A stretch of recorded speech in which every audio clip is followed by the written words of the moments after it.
മത്സരിച്ചു, പരാജയപ്പെട്ടു. സ്വാഭാവികമായിട്ടും പിന്നീടുള്ള രാഷ്ട്രീയ പ്രവർത്തനമൊന്നും കണ്ടില്ല. കാരണം ഞാൻ മത്സരിച്ച് കഴിഞ്ഞിറങ്ങിയ ആദ്യ ദിവസം ഞാൻ അദ്ദേഹത്തിന് അയച്ച മെസ്സേജ്, സാർ ധൈര്യമായിരിക്കും, നമുക്ക് ചെയ്യാൻ പറ്റുന്ന കാര്യങ്ങൾ ചെയ്യാം. 2020 കൊല്ലം ജില്ലാ പ്രസിഡന്റായിട്ട് സാധാരണ ഒരു സെലിബ്രിറ്റി പ്രൊഫൈലിൽ നിന്ന് അത്യാവശ്യം വരുമാനത്തോട് ജീവിക്കുന്ന ഒരാൾ ഒരു രാഷ്ട്രീയ പാർട്ടിയിലേക്ക് വന്നാൽ അയാൾക്ക് എന്തെങ്കിലും ബോർഡോ മറ്റു കാര്യങ്ങളോ അങ്ങനെ പലതും ഒക്കെ ആയിരിക്കും ചോദിക്കുന്നത്. ഞാൻ ഒരിക്കലും അങ്ങനെയല്ല ചോദിച്ചത്.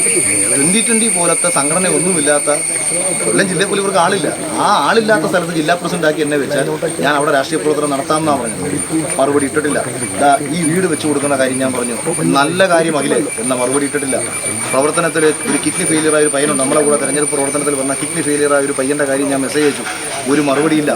വിജയ് അവിടെ തമിഴ്നാട്ടിൽ ജയിച്ചെന്നും കേരളത്തിൽ വിജയ് ഫാൻസിൻ്റെ നേതൃത്വത്തിലും അവിടെ ഒരു മുഖ്യമന്ത്രി ഉണ്ടായതുകൊണ്ട് തന്നെ കേരളത്തിലെ നിഷ്പക്ഷർ ഒരുപക്ഷെ ആ TV-ക്കിലേക്ക് പോകാൻ സാധ്യതയുണ്ട്. അതുകൊണ്ട് എത്രയും പെട്ടെന്ന് നമ്മൾ സംഘടനാ പ്രവർത്തനം സ്റ്റാർട്ട് ചെയ്യണം, നമ്മൾ ചെയ്യേണ്ട കാര്യങ്ങൾ ചെയ്യണം.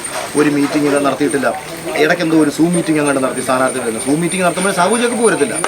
സാബു ജേക്കബ് അഞ്ജലിയെ വിളിച്ചതായിട്ട് അഞ്ജലി എൻ്റെ അടുത്ത് പറഞ്ഞിട്ടില്ല, എന്നെ വിളിച്ചിട്ടില്ല, ഒരു മെസ്സേജിന് റിപ്ലൈ അയച്ചിട്ടില്ല. പുള്ളിക്ക് പുള്ളിയുടെ കാര്യം നോക്കി നടക്കുമ്പോൾ നമുക്ക് നമ്മുടെ കാര്യം നോക്കി ജീവിച്ചു. തെരഞ്ഞെടുപ്പ് കഴിഞ്ഞതിന് ശേഷം പിന്നീട് 2020 പ്രവർത്തനങ്ങളൊന്നും ഉണ്ടായില്ല. അപ്പോൾ അതൊരു ഒരു വിലപേശ രാഷ്ട്രീയമായിരുന്നു ഇതുവരെ നടത്തിയത്. അതിനുശേഷം പിന്നീട് അതെ, എന്തെന്ന് വെച്ചാൽ അദ്ദേഹത്തിന് വിലപേശുകയോ അദ്ദേഹത്തിന് പണം കൊടുക്കാൻ മറ്റുള്ളവർ തയ്യാറവർക്ക് അദ്ദേഹത്തിന് ഇഷ്ടമാണ്. എന്തിനും എന്നെ അതിനകത്ത് കൊണ്ടിട്ടു. പുള്ളിയുടെ ഉദ്ദേശം രാഷ്ട്രീയമായിരുന്നില്ല, ജനങ്ങൾക്കിടയിൽ പ്രവർത്തിക്കുന്നതായിരുന്നില്ല, മുന്നോട്ട് പോകുകയായിരുന്നില്ല എന്നുണ്ടെങ്കിൽ എന്തിനും ഞങ്ങളെ ചതിച്ചു. ഞാൻ എനിക്കുണ്ടായിരുന്ന വരുമാനങ്ങളെ വേണ്ടാന്ന് വെച്ചുകൊണ്ട് എനിക്കുണ്ടായിരുന്ന 2 സിനിമയ്ക്ക് അഡ്വാൻസ് വാങ്ങിയിട്ട് സിനിമ ചെയ്യാതെ ഞാൻ മാറ്റിവെച്ചതുകൊണ്ടാണ്. എനിക്ക് രാഷ്ട്രീയ പ്രവർത്തനമായിട്ട് മുന്നോട്ട് പോകണം.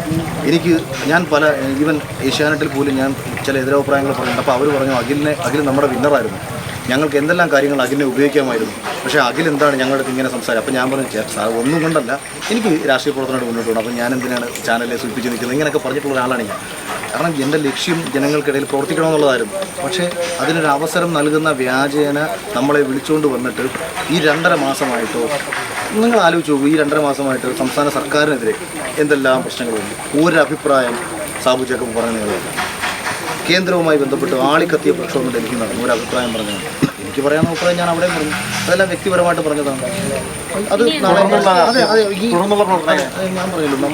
ഞാൻ 2018 ഒരു റൈറ്റപ്പ് ചെയ്തിട്ടുണ്ട് സോഷ്യൽ മീഡിയ. ഇങ്ങനെയായിരുന്നു, പവർ ഓഫ് സോഷ്യൽ മീഡിയ എന്നുള്ളതായിരുന്നു.